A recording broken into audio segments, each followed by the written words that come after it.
Assalamualaikum warahmatullahi wabarakatuh. Nama saya Nur Syazwani binti Mustafa. Hari ini saya akan bentangkan rancangan perniagaan sambal berapi Mek Jah. Sebelum saya memperkenalkan rancangan perniagaan, saya akan terangkan sedikit tentang konsep keusahawanan yang saya cuba terapkan dalam rancangan perniagaan. Yang pertama, konsep keusahawanan ialah memulakan atau mencipta sesuatu yang baru dan terus mengembangkan usaha tersebut. Okey, sebagaimana yang saya merancang sepunya perniagaan, jadi saya menciptakan sesuatu produk iaitu produk makanan dan saya akan mengembangkan usaha tersebut mengikut visi dan misi yang telah saya tetapkan. Seterusnya ialah sebagai seorang usahawan, kita perlu mempunyai semangat dan cita-cita, berfikiran dinamik, mempunyai idea yang bagus serta berwawasan untuk terus maju. Sebagai seorang usahawan, kita mestilah sentiasa mempunyai cita-cita untuk mengembangkan lagi perniagaan supaya terus maju. Sebagaimana untuk strategi jangka panjang, kita perlulah berfikiran untuk memajukan perniagaan sehingga ke peringkat dunia ataupun sebagainya. Okey, seterusnya ialah konsep usahawanan yang perlu ada dalam diri usahawan, iaitu inisiatif berterusan. Maksudnya untuk kita memulakan perniagaan, kita mestilah sentiasa mencari cara yang berterusan. Kita tidak boleh putus asa dan kita mestilah mengambil risiko. Setiap perniagaan mestilah ada untung dan ada rugi. Jadi seorang usahawan perlulah bercita-cita besar, iaitu perlu mengambil risiko. Seterusnya mendapat pulangan. Macam tadilah, dia ada keuntungan, ada kerugian. Jadi dia bila kita merancang ni, kita mestilah mementingkan keuntungan lah merancang perniagaan. Takkanlah kita nak kerugian, kan?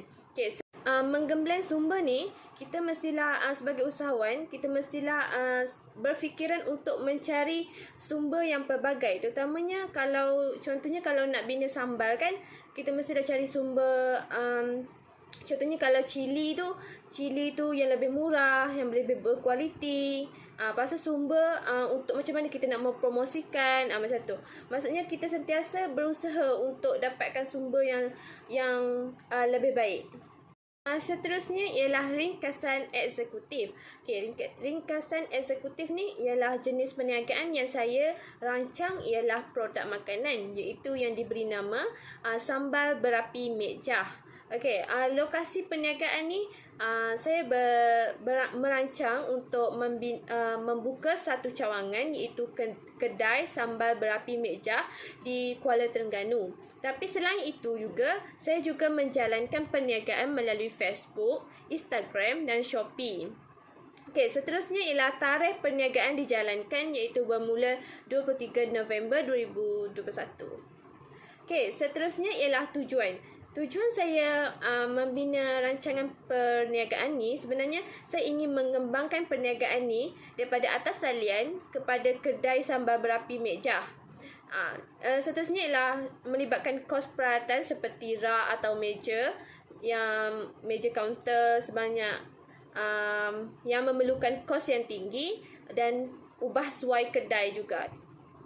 Okey, tujuan dia yang pertama saya membuat perancangan perniagaan ni ialah untuk memahami projek atau perniagaan bagi tujuan pelaburan atau pembiayaan. Maksudnya sebagai seorang usahawan, saya perlu tahu berapa modal yang perlu saya sediakan dan berapa saya perlu buat pinjaman dan berapa keuntungan, kerugian. Maksudnya sebagai seorang usahawan, saya perlu nampak saya punya perniagaan tu macam mana, perjalanan perniagaan. Okey, seterusnya sebagai pembekal, rancangan perniagaan ni untuk pembekal yang mana saya ingin mendapatkan bahan mentah yang harga lebih murah. Okey, contohnya dapat cili, garam, semua tu maksudnya saya ingin dapat dengan harga yang lebih murah. Seterusnya ialah institusi kewangan. Okey, yang mana saya ingin memohon pinjaman untuk membuka kedai Yang mana kalau kita tahu membuka kedai ni mestilah memerlukan kos yang tinggi dari segi ubah suai semualah, perabot. Okey, seterusnya ialah untuk kaki tangan. Untuk kaki tangan ni supaya mereka tahu dekat mana matlamat dan hala tuju perniagaan tersebut. Seterusnya ialah tafsiran nama perniagaan. Okey, tafsiran nama perniagaan ni saya beri nama sambal berapi Mek Jah. Okey, sambal berapi ni dia ingin menunjukkan tahap kepedasan sambal tersebut. Maksudnya dia sampai berapi, maksudnya pedas sangat-sangat. Okey, dekat situ ada juga dia tulis nasi berapi. Okey, nasi berapi ni maksudnya kalau kita makan dengan nasi, bagi orang yang suka makan pedas lah, dia memang betul-betul pedas. Maksudnya menepati cita rasa orang yang suka makan pedas. Jadi bagi orang yang tidak suka makan pedas, mungkin mereka boleh berhati-hati ataupun ambil dalam jumlah yang sedikit lah, supaya nanti tak adalah kepedasan sangat-sangat.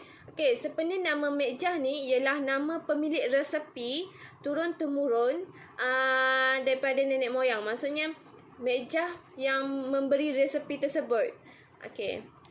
Seterusnya ialah tafsiran logo perniagaan. Okey, logo perniagaan dekat situ kalau kita boleh nampak ada warna hitam, menggunakan warna hitam dekat pelekat tu.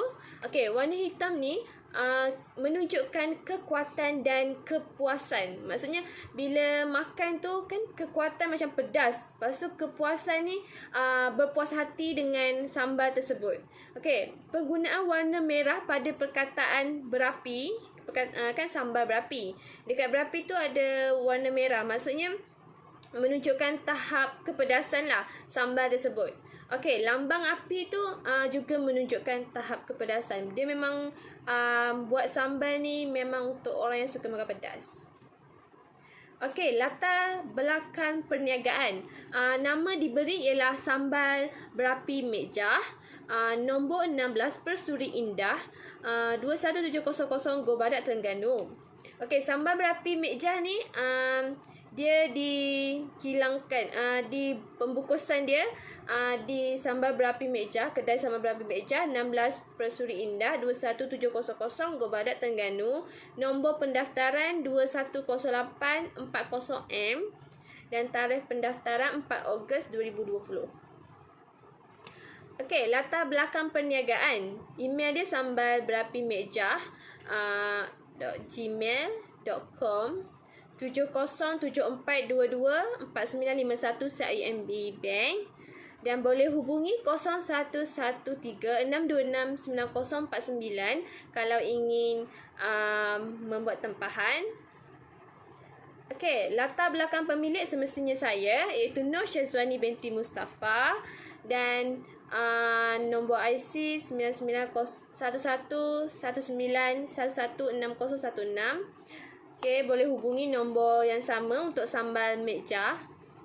Okey, sambungan untuk latar belakang pemilik ni. Okey, kursus yang pernah dihadiri oleh saya iaitu kursus perniagaan usahawan muda. Sebelum saya nak memula perniagaan tu, mestilah kita kena hadiri kursus kan.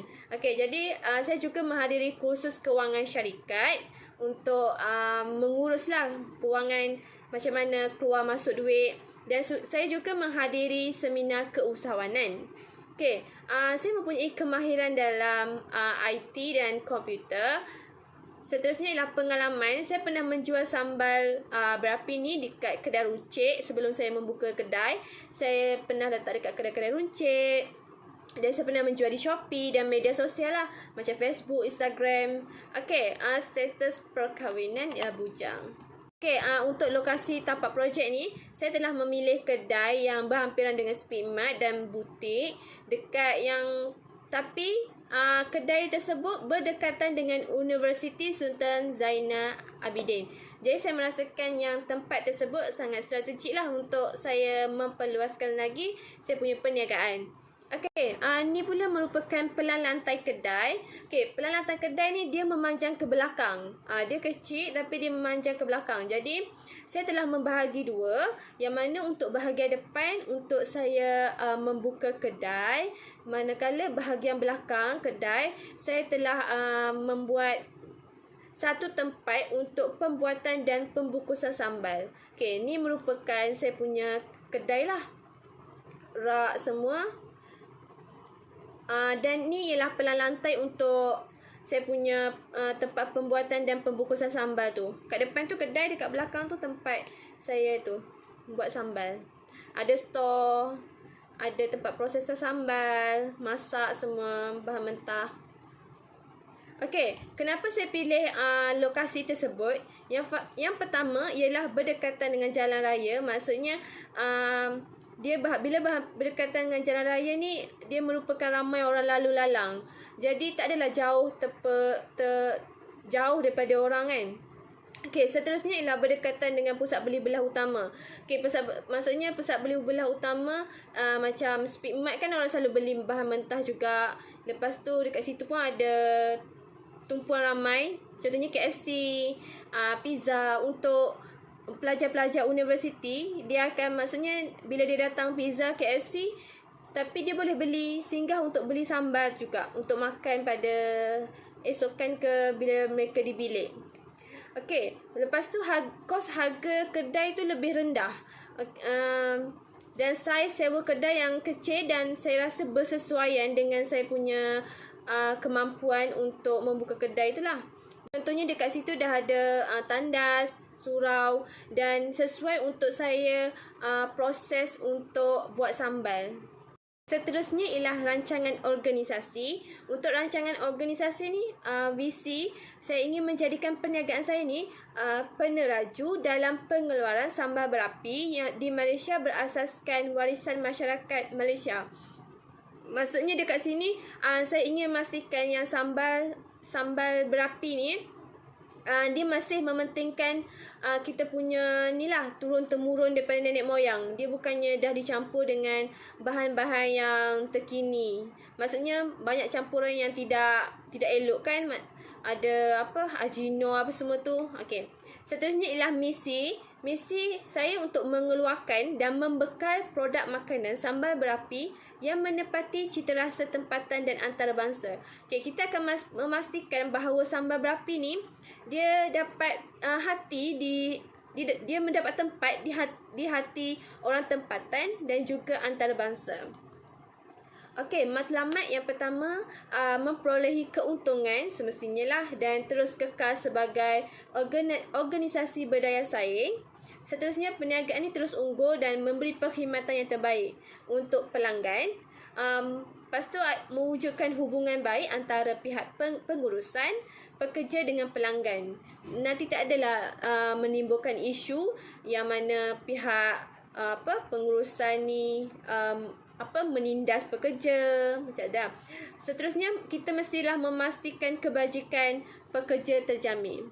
Untuk strategi jangka pendek, perniagaan ni mestilah memberi kepuasan maksimum kepada pelanggan. Kita akan pastikan yang kita punya sambal berapi tu akan memberi kepuasan lah kepada pelanggan. Lepas tu memberi perkhidmatan yang terbaik, memaksimumkan keuntungan. Mestilah selarilah keuntungan dengan kita punya modal pengeluaran kan.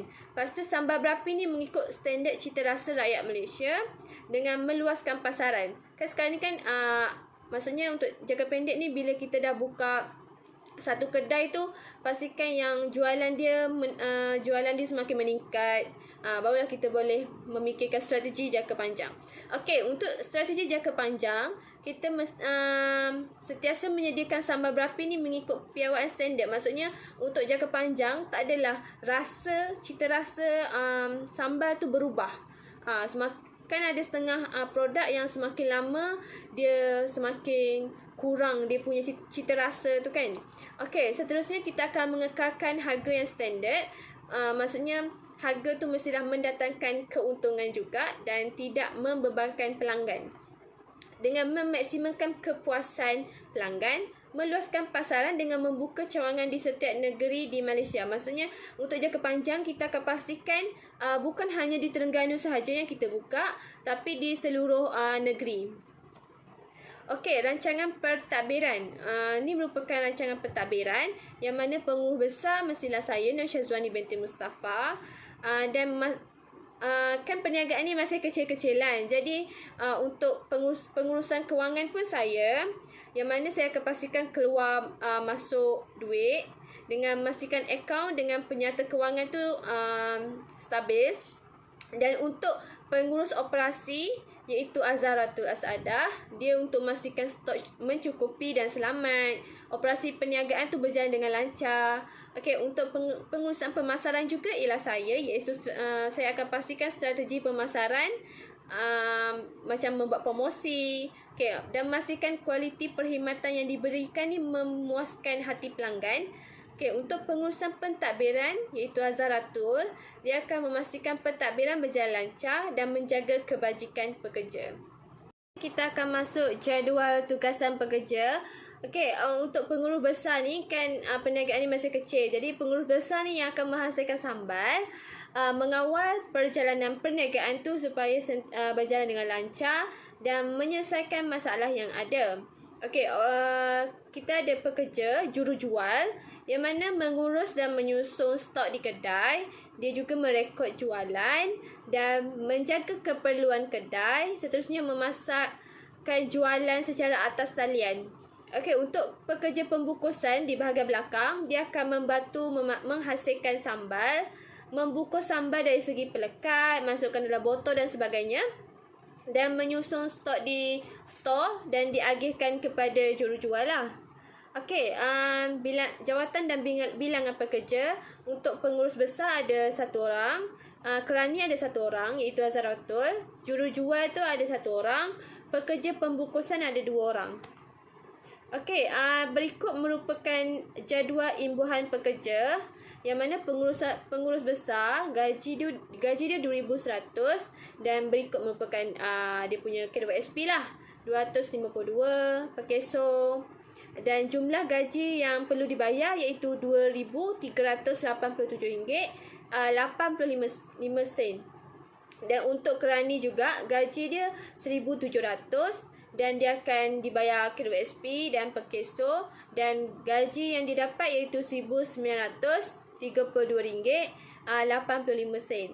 Untuk jurujual, gaji dia 1,300 tapi bila dibayar KWSP dengan per keso, kita akan bayar jumlah gaji dia iaitu RM1,477.85. Okey, untuk pembantu pembungkusan ni dia sama dengan jurujual 1,300 tapi bila ditotalkan 2 orang jadi RM2,955.70. Jadi keseluruhan imbuhan pekerja ni iaitu sebanyak RM8,754.25. Okey, seterusnya ialah rancangan operasi. Rancangan operasi berikut merupakan senarai barangan yang dihasilkan. Okey, kita menghasilkan barang berapi mejah tu dalam botol yang basah punya. Maksudnya sambal basah lah. Sambal basah ni yang kita tahu dia tidak kekal lama. Tapi kita juga menghasilkan sambal berapi mejah yang kering supaya dia tahan lama, dan kita juga membuka tempahan atas talian. Berikut merupakan carta alih proses yang mana yang pertama ialah kita perlu sediakan bahan mentah dan bahan pembungkusan, iaitu pengurusan dan pihak pembungkusan akan masak sambal, lepas tu akan proses pembungkusan, lepas tu akan angkut masuk dalam stok, iaitu dalam kotak-kotak semua tu. Lepas tu sebelum kita bawa ke kedai, kita akan merekod dulu barang tu dengan kita akan memeriksa lah sama ada barang tu memenuhi piawaan yang dikehendaki. Lepas tu barulah kita akan memindahkan barang tersebut ke kedai. Okey, untuk ke kedai dia ada 2 jenis. Yang pertama, kalau ke kedai maksudnya bila pelanggan tu datang, dia buat pilihan dan dia pergi kaunter bayar, dan pihak yang jurujual tu akan record lah jualan tu. Okey, kalau ke kedai juga, pihak jurujual tu juga dia akan mempromosikan kita punya sambal tu dekat di media sosial ataupun Shopee kan. Jadi bila masuknya pesanan atas talian, pihak pembungkusan akan buat pembungkusan dan hantar ke JNT dan barang diterima oleh pelanggan. Seterusnya ialah susun atur pengeluaran. Sebagaimana yang kita tahu, susun atur pengeluaran ni ada banyak. Dia ada susun atur proses. Jadi untuk kita punya rancangan perniagaan ni ialah susun atur pengeluaran produk. Okey, susun atur pengeluaran produk ni, input pengeluaran dia seperti tenaga kerja, bahan mentah dan peralatan disusun mengikut urutan. Lepas tu kita hasilkan produk yang seragam. Maksudnya produk tu sama. Kan sambal berapi kan, sama je sambal berapi. Dia proses dia sama. Dia pengeluaran dia dalam kuantiti yang banyak lah, sebab untuk kita memenuhi keperluan di kedai dan keperluan atas talian. Okey, berikut merupakan peralatan dan kelengkapan kedai. Untuk kita membuka sesuatu kedai, kita mestilah ada meja kaunter, lepas tu rak gondola. Rak gondola ni rak untuk susun-susun kita punya, rak bertingkat untuk susun sambal. Lepas tu komputer. Komputer ni untuk jurujual tu record keluar masuk wang yang di. Lepas tu kerusi untuk jurujual tu duduk lah. Lepas tu rak kayu. Okey, kos semua ni ialah sebanyak RM3,420. Seterusnya ialah senarai peralatan dan kelengkapan pembungkusan. Okay, untuk pembungkusan ni mestilah ada dia punya peralatan dan kos dia kan. Jadi untuk pembungkusan ni ialah meja pembungkusan. Lepas tu home lux high pressure, iaitu dapur gas yang macam kenduri punya tu kan. Yang besar. Lepas tu senduk, kuali, baldi semua, pisau. Lepas tu set kind multi blender. Blender untuk kita nak blender kita punya sambal. Okey, kos untuk semua ni ialah sebanyak RM662. Okey, seterusnya ialah peralatan dan kelengkapan untuk sehari. Sehari kita keluarkan 50 botol. Sebabnya kalau untuk yang basah ni tak tahan lama kan. Okey, 50 botol itu kotak, botol kaca, pelekat jenama dengan plastik pembungkusan untuk pastikan dia kedap udara. Okey, kos ni ialah untuk 50 botol ni sebanyak RM61 seposen. Untuk bahan mentah seminggu. Bahan mentah ni macam gas, cili padi, tomato, bawang putih, minyak masak, garam, gula, perasa. Tu sebanyak untuk seminggu ni sebanyak RM1,035.56. Okey, untuk utility. Utility ni untuk sebulan kan. Untuk sebulan iaitu sewa kedai sebanyak RM800. Bil air RM150 dan bil elektrik sebanyak RM300. Jumlah dia RM1,250. Berikut merupakan senarai pembelanjaan pentadbiran. Okey, senarai pembelanjaan pentadbiran ni kalau kita tengok dari segi gaji pekerja iaitu sebanyak RM8,754.25. Untuk kos peralatan dan kelengkapan kedai sebanyak RM3,420. Kos peralatan dan kelengkapan pembungkusan kan sehari RM61 seposen. Jadi kena darat 26 hari sebabnya ada cuti 4 hari. Jadi keseluruhannya sebanyak RM1,588.06. Senarai bahan mentah pula seminggu kan RM1,035.56, akan darat 4 minggu. Jadi RM4,142.24. Untuk utility RM1,250. Jadi jumlah perbelanjaan harta sebanyak RM3,420. Jadi jumlah perbelanjaan bulanan sebanyak RM15,735.09.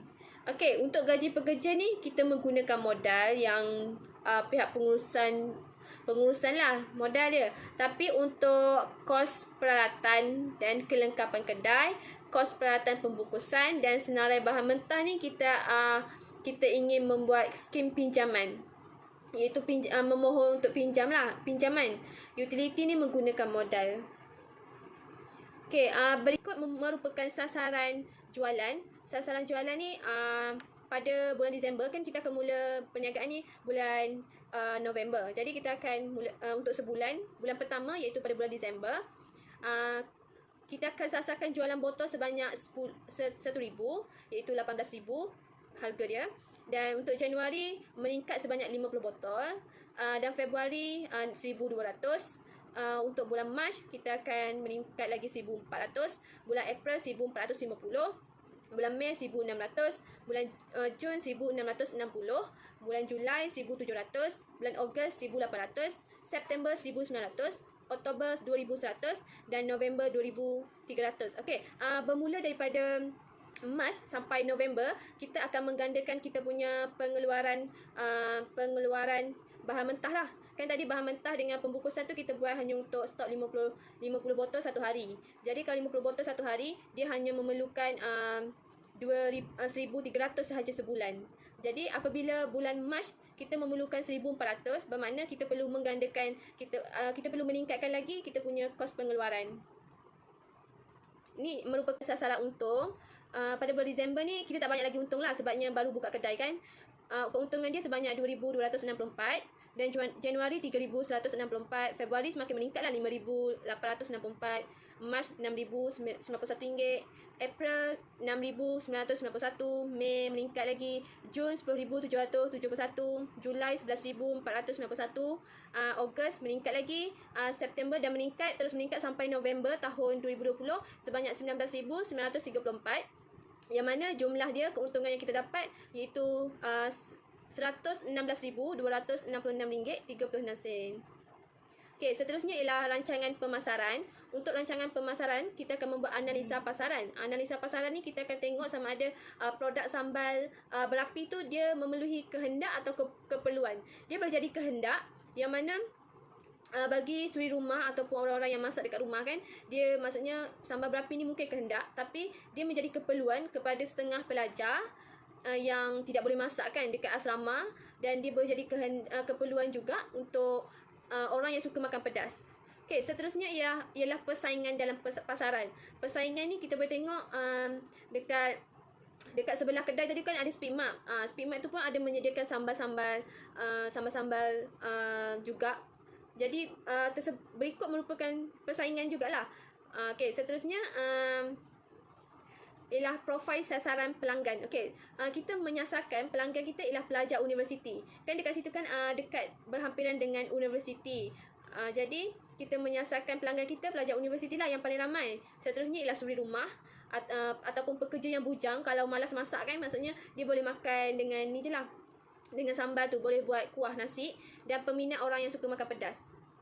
Okey, untuk yang trend pasaran ni kita fokuskan penjualan ni terhadap kawasan universiti. Maksudnya kita akan buka ejen supaya semakin berkembang lah kan kita punya penjualan sambal berapi. Okey, seterusnya ialah kita memulakan pasaran di kawasan Kuala Terengganu. Kuala Terengganu kan ibu negeri bagi Terengganu. Jadi dia punya penduduk tu sangat padat lah. Dan ia memberi satu bonus lah kepada kita untuk meluaskan lagi kita punya sambal berapi ni, perniagaan. Okey, untuk saiz pasaran, sebanyak kita menganggarkan 60% orang pelanggan daripada pelajar Universiti Sultan Zainal Abidin. Dan 40% penduduk yang hadir dekat kawasan situ yang hadir untuk Speedmart, KFC dan pizza. Jadi mereka mungkinlah boleh singgah untuk di kedai kita kan. Okey, untuk pelajar Sultan Zainal Abidin tu kita menganggarkan 10,000 pelajar. Jadi kalau 60% kita anggarkan 6,000 pelajar daripada Universiti Sultan Zainal Abidin. Okey, untuk strategi pemasaran, yang pertama kita akan mempromosikan pembukaan kedai. Masa awal-awal pembukaan kedai tu kita akan membuat promosi yang mana 2 botol RM30. Kan sepatutnya 1 botol RM18. Maksudnya kita mengurangkan RM6 lah. Okey, seterusnya kita akan meluaskan ejen di universiti dan penghantaran terus ke pelanggan yang berdekatan. Kita akan buat penghantaran terus kepada pelanggan supaya tidaklah berlaku kerosakan ataupun pecah dekat kita punya botol ke. Kita ingin memastikan bahawa pelanggan tu berpuas hati dengan kita punya sambal. Lepas tu, kita akan memberikan harga promosi kepada orang yang borong sambal berapi ni, terutamanya ejen lah.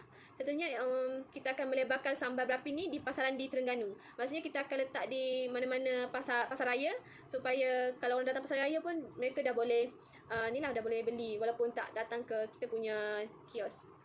Okey. Seterusnya ialah persaingan. Persaingan dekat situ kita nampak persaingan Speedmart. Tapi kat situ dia hanya fokuskan sambal kering lah. Sebabnya kalau sambal basah tak tahan lama. Okey, untuk persaingan tu, kekuatan dia, Speedmart ni kan dia merupakan tumpuan pelanggan yang hadir dekat situ. Maksudnya dia akan, bila dia nak cari barang barang-barang kan, nak beli barang, dia mesti kalau dia nampak barang dekat dalam Speedmart tu yang sambal berapi, mungkin dia boleh ambil, dia boleh beli terus, tak perlulah datang ke kedai-kedai satu-satu kan.